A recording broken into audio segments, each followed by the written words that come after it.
Hello, welcome back once again to Paul's Cinema Picks, and today we're going to be talking about movie sets, like not movie sets that you would go on to perform, but DVD Blu-ray sets where you have more than one film on them.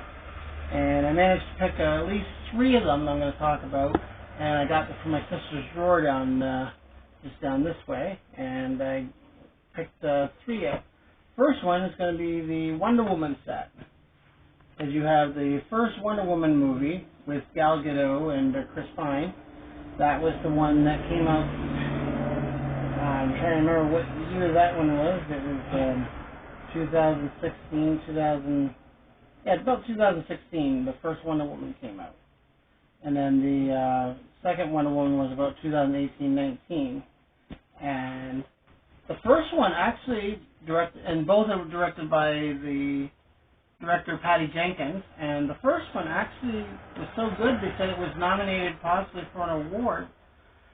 Unfortunately, it didn't get an Oscar because a lot of Marvel and DC movies and every superhero type, they're regulated to the realm of fantasy, so for some asinine reason they don't ever get to be nominated for something like an Academy Award or Oscar. But the first one was really, really well done.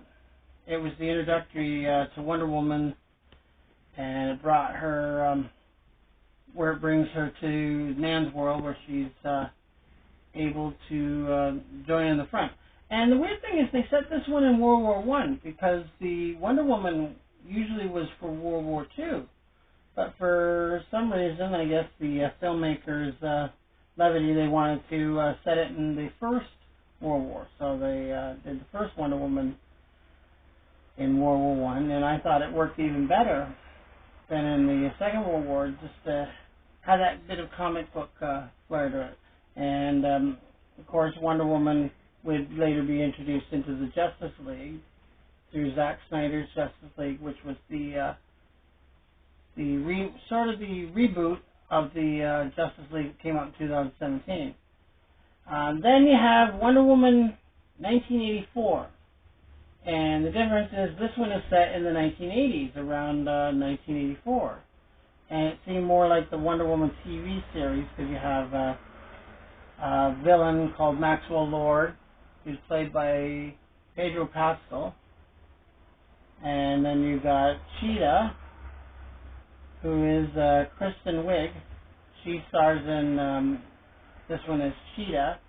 The problem I had with that one is they really didn't get to see Cheetah as much as you would have liked, because you introduce a big villain into the DC film canon, you figure you're going to get to see more of her, but she really becomes Cheetah near the end of the movie, like almost in the final fight, so you don't really see a lot of her as Cheetah, but I thought she did a really good job just the same. Kristen is a marvelous actress, just an incredible actress, and she takes the role very seriously and having a lot of fun. There's some special features, of course, on here. You get your, on both Wonder Woman movies, like you get your bonus content, your usual making ofs, and you get your gag reel, which is absolutely one of my favorite things. I love the gag reel. Whenever you watch a movie, you always got to see the gag reel.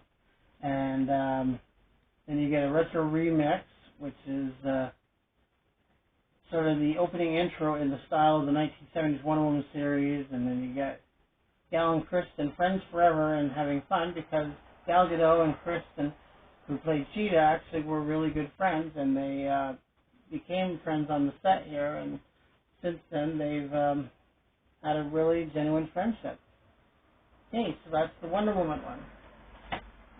Second one, you have the Ultimate Collection of Paranormal Activities. Well, almost the Ultimate Collection. You got the first 5 Paranormal Activity movies. You still have to get Part 6 and Part 7. Mm-hmm. And some of the spoofs of it too. But it's a pretty good set. It's affordable. It's a good price. You got your first Paranormal Activity movie, which, by the way, yours truly is in the name credits at the end of this one and Part 2. I actually got my name in the credits for that. And it's it's done like in a camcorder style, and what happens in a home when an angry spirit comes in and tries to cause all sorts of havoc and stuff. And that's what the premise of the whole series more or less is. And following this lady Kate as she goes along, and she's possessed by a demon, and then you got Paranormal 2, and then you got Paranormal 3, which goes into her and her sister's background. The Paranormal Activity 2 is the sister's an older lady, of course. And then the background, part 3, going into that back story. Part 4 sort of continues that concept from the other films. And Paranormal Activity, the Mark ones, is a totally different story. It takes place like in almost in a Mexican type area. But it's still a good watch. It's still something you would definitely enjoy, and I enjoyed Paranormal Activities myself. Recently found out that there was in part 6, that's where everything pretty well comes to an end, and then I found out there was a part 7, and I actually managed to snag that for myself, and I got that at home. But yeah, even so, the first 5 films in one collection, I would definitely say that's worth it, more than worth the price alone. And then it comes to the Rob Zombie Trilogy. Rob Zombie did these films, and it's about a family of crazy nuts that run a tourist thing in a tourist area, and a lot of spooky stuff, and they're pretty extreme and gory at the same time. You got House of a Thousand Corpses. That was the first one. The Devil's Rejects, which is the second one. It's the continuation where the killers are on the run, and people try, and the law wants to try and get rid of them. Then you got Three from Hell, which is the final chapter of the series, and unfortunately, Sid Haig, who plays Captain Spaulding, he died during production. So I guess they get rid of his character early in the movie anyway, but for some reason he wasn't feeling very good when they were doing the film, and died during production. Dobby. So, yeah. Come on. There's Dobby the movie dog there again. Dobby. And, yeah, they Come here. concluded the series after part 3, because it takes place when they're in jail.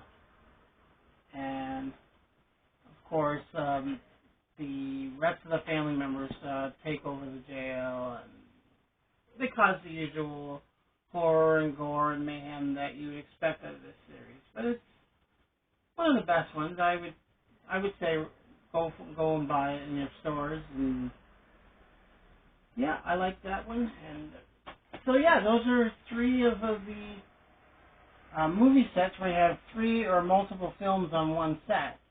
And for a good price, if you go to Walmart, you go to Sunrise, you go to Beat Goes On, which I recommend as well, you could definitely get a page, and the movies, you can get them at that price, and you could absolutely. I need a drink of water here.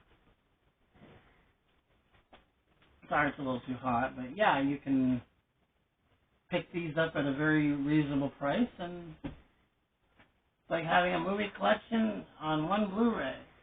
So, I want to thank you again for listening to me again babble on about movies, which I really like to do, and we'll continue to make some more of these. But for now, this is Paul Westbrook saying goodbye for now, and reminding you I'll be seeing you at the movies.